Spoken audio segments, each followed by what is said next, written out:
I just stopped recording 1 second ago. Flash flood warning for the following county: Granite, Montana. Issued at 4:15 p.m. Mountain Daylight Time. The National Weather Service in Missoula has issued a flash flood warning for West Central Granite County in West Central Montana until 9 p.m. Mountain Daylight Time. At 4:15 p.m. Mountain Daylight Time, Doppler radar indicated thunderstorms producing heavy rain across the warned area.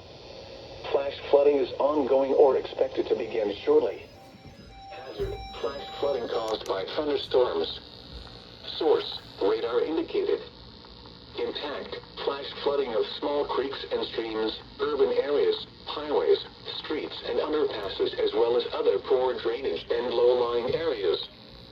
Some locations that will experience flash flooding include mainly rural areas of West Central Granite County. Turn around, don't drown when encountering flooded roads. Most flood deaths occur in vehicles.